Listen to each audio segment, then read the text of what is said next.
প্রিয় ভিউয়ার্স, কেমন আছেন সবাই? আজকে আমি একটা বিষয় আপনাদেরকে অল ডিটেলসে ক্লিয়ার করব। অনেকের অধিকাংশ প্রশ্ন থাকে এবং আজকের বিষয়টি আমি অন্য বাংলাদেশ থেকে আমেরিকাতে আসা বা ল্যাটিন থেকে আসার জন্য এগুলো তথ্য নিয়ে বলবো না।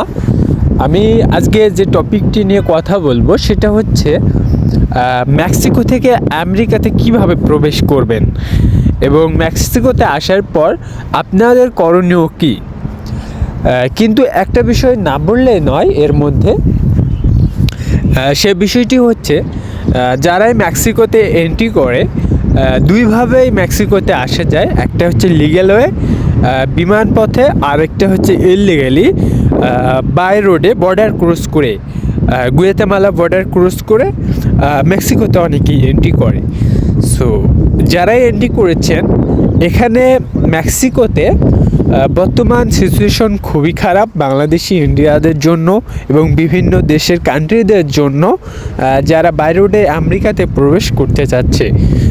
কেননা এখানে গত বছরের তুলনায় এই সময়ে অনেকেই আসার চেষ্টা করেছে জো বাইডেন থাকা অবস্থায়, কিন্তু বর্তমানে আস্তে আস্তে দেখা যাচ্ছে ডোনাল্ড ট্রাম্প অলরেডি ক্ষমতায় চলে এসেছে, যার কারণে অধিকাংশ বর্ডার এরিয়াতে প্রচুর চাপ বেড়েছে এবং যার কারণে কিছুদিন আগেও এবং বর্তমানেও মেক্সিকোতে যারা ফ্লাইটে এসেছে তাদেরকে সরাসরি ডিপোর্ট করে দিয়েছে মেক্সিকো থেকেই, যার কারণে অধিকাংশই লোক এখানে ইমিগ্রেশন কন্ট্যাক্ট করে এসেছে। এখানে মেক্সিকোতে ইমিগ্রেশন কন্ট্যাক্ট চলে, অনেকে হয়তো বা জানেন না বিষয়টি, আমি এর আগের ভিডিওতে ক্লিয়ার করেছি।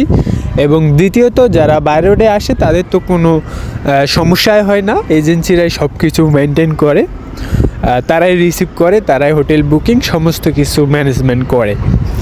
সো এই বিষয়ে আমি আপনাদেরকে অল ক্লিয়ার করব যে কিভাবে এখানে আসবেন, কিভাবে থাকবেন। আমি খুবই দুঃখিত, মাঝে মধ্যে অনেকে আমাকে ডিরেক্ট ফোন করে যাদের কাছে আমার নাম্বার আছে, অধিকাংশই যাদেরকে আমি হোয়াটসঅ্যাপ নাম্বার দিই এরা আমাকে নক না দিয়ে ডিরেক্ট ফোন দেওয়ার চেষ্টা করে। আসলে এটা ঠিক না। আমি আবারও বলছি, যাদের কাছে আমার নাম্বার আছে আপনারা আগে নক দিবেন। বেশিরভাগ সময় আমি ভয়েসে কথা বলার চেষ্টা করি, কারণ আমি অফিস টাইমে থাকলেও আমি কাজের ফাঁকাফাঁকি ভয়েস দিতে পারি এবং ভয়েস শুনতে পারি। আশা করি বিষয়টি বোঝাতে পেরেছি। ডিরেক্ট কেউ ফোন দিয়েন না প্লিজ, দয়া করে, কারণ এটা এমন একটা দেশ এখানে সময়ের অনেক মূল্যবান দাম আছে এবং সব সিচুয়েশনে ফোন রিসিভ করা যায় না, বুঝতে পারছেন? সো যাই হোক, আমি প্রায় সময় হাঁটতে হাঁটতে ভিডিও করি। আপনারা যদি নয়েজ বেশি শুনতে পান বা আমাকে একটু জানায়েন, আমি নয়েজটা কমানোর চেষ্টা করব। অনেকে আবার আছেন প্রশ্ন করেন যে ভাই আমেরিকা পুরো দেশটা পার্কের মতো কেন, এত পরিচ্ছন্ন, আপনি যেখানে যান রাস্তায় কোনো একটা নোংরাও পড়ে থাকে না। আপনারা দেখতেই পাচ্ছেন এটা বেসিক একটা মানুষ চলাচলের করা ফুটপাথ এবং পাশে হাইওয়ে এটা বলা যাবে না, এটা একটা রোড আছে চলাচলের জন্য এরিয়া, সুন্দর পরিপাটি এলাকা। এটা আমি বলবো পুরো ইউএসএ একটা ট্রাভেলের জন্য একটা বেস্ট জায়গা। এখানে পুরোটাই পার্ক এবং এখানে আইন কেউ অমান্য করে না। এদের দেখতে পাচ্ছেন যে নির্ধারিত সময়ে কিন্তু ক্রসিং করতে হয় রোডগুলো। এই দেখুন, আসলে এইরকম নিয়ম আমি মনে করি ইউরোপ আমেরিকা ছাড়া অন্য কান্ট্রিগুলোতে আসলে ফলো করা হয় না। বেসিক্যালি আমরা অনেক কিছুই বলি যে আইন অনেক করা বা সেই দেশে অনেক কঠিন নিয়ম নীতি, কিন্তু আসলে তেমন প্রয়োগ হয় না। কিন্তু আমি দেখেছি প্রায় ইউএসএতে ওই সমস্ত আইন এখানে নিয়ম অনুযায়ী প্রয়োগ হয়। তো যাই হোক, ধরুন আপনি মেক্সিকোতে এসেছেন এবং মেক্সিকো থেকে আপনি নতুন কন্ট্যাক্ট করতে চাচ্ছেন, কারণ অধিকাংশই ভালো হয় যে ইউএসএ পর্যন্ত আপনারা যদি বাংলাদেশ থেকে আসতে চান, মেক্সিকোতে যদি আপনারা মেক্সিকো পর্যন্ত কন্ট্যাক্ট করেন, এখান থেকে খুব ইজিলি এন্ট্রি করতে পারবেন। অ্যাভেলেবল অনেক এজেন্সি পাবেন, কিন্তু ট্রাস্টেড এজেন্সি পাওয়াও কঠিন। এই বিষয়টি মাথায় রাখবেন যে এই মেক্সিকান কিছু এজেন্টরা আছে, এরা $1000 বা $1500 অনেক সময় দেখা যায় কাজ উঠায়, কিন্তু এই প্রতারণার ফাঁদটাই এখানে বেশি। আর বেশিরভাগ এটা বর্তমান টার্গেট চলতেছে, যেটা আমি আপনাদেরকে দেই যে সব জায়গাতেই যেটা চলতেছে সেটা হচ্ছে $4500 থেকে শুরু করে $5500 পর্যন্ত নিতে পারে।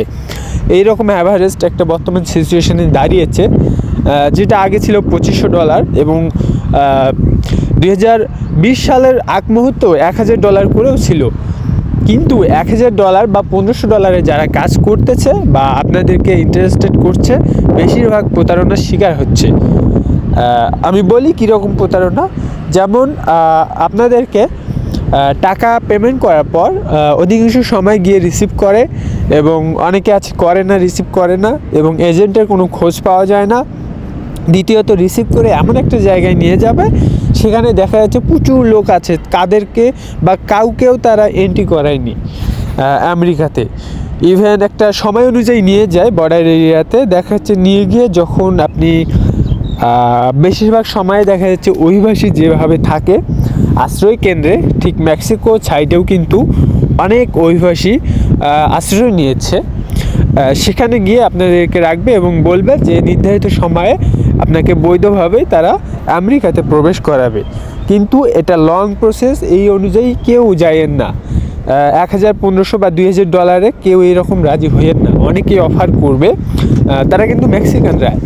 হ্যাঁ, এটা যেমন এক্সাম্পল হিসেবে বলতে পারি যে আপনারা যদি ইউরোপে অনেকে এন্ট্রি করার চেষ্টা করতেছেন, বা অনেকে আছেন বসনিয়ার জঙ্গল নামে, সেখানে আপনারা ইউরোপে ঢোকার চেষ্টা করতেছেন, দীর্ঘদিন যাবত ওখানে আছেন আশ্রয় কেন্দ্রে।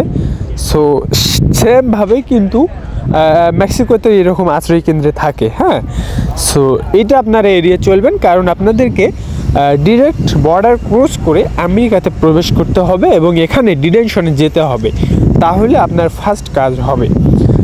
যার কারণে অধিকাংশ সময়ে যারা মেক্সিকোতে আসেন বৈধ কিংবা অবৈধভাবে, যারা শুধু মেক্সিকো পর্যন্ত কন্ট্যাক্ট করেছেন, তাদের প্রথম নিয়মটি হবে, সেই নিয়মগুলো আমি স্টেপ বাই স্টেপ বলছি, ভিডিওটা স্কিপ না করে ফুল ভিডিও দেখুন। যারা হোটেলে আছেন, হোটেল থেকে স্টার্টেডি হয়ে থাকে। আপনি প্রথমে পেমেন্ট করার আগে অনেক ক্ষেত্রে $500 নিয়ে থাকে, অনেক ক্ষেত্রে আপনাকে এজেন্সি এসে রিসিভ করার পর ওখানে আপনি মেক্সিকোতেই পেমেন্ট করতে পারবেন, এই ধরনের অপশনও থাকে।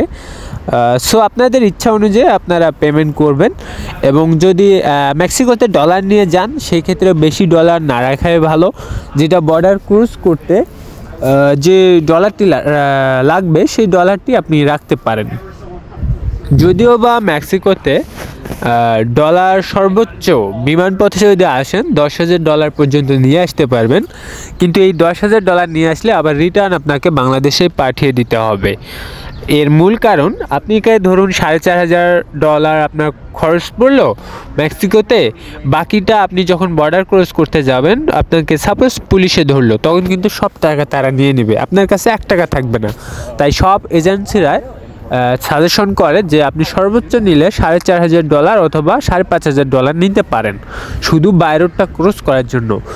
যখন এজেন্সি আপনাকে রিসিভ করবে আপনার হোটেল থেকে, তখন কিন্তু আপনার আর $1 ব্যয় হবে না এক্সট্রা, সব কিছু খাওয়া থাকে এজেন্সিরা ম্যানেজমেন্ট করবে। সেটা আপনি বাই রোডে আসুন বা মেক্সিকোতে এন্ট্রি করার পরে আসুন। সো যাই হোক, তারপরে যারা বিমানপথে আসবেন, তারা 2-3 দিনের মধ্যেই এক স্টেট থেকে ফ্লাইট করে অন্য স্টেটে এসে আপনি ইজিলি সেই দিন রাতে আপনাকে ক্রস করাই দিবে খুব ইজিলি। আর যারা বাই রোডে আসেন, সেক্ষেত্রে তারা তো লিগ্যাল ওয়েতে এন্ট্রি করেন না, যেহেতু এজন্য একটু কয়েকদিন তাদের সময় লাগে, কারণ প্রাইভেট কারে করে বর্ডার এরিয়াতে নিয়ে যাওয়া লাগে, অথবা টিআরসি করে বিমানপথেও আনা যায়, একটু সময়ের প্রয়োজন হয়। এরপর ধরেন আপনি বর্ডার কোর্স করলেন, সেখানে তো আমাদের এজেন্সি যদি আপনাদের হেল্প করে তাহলে তো অনেক উপকৃত। এবং ডিটেনশনের যে কোনো প্রয়োজনে আমি এর আগেও বলেছি যে আমি হেল্প করতে পারি।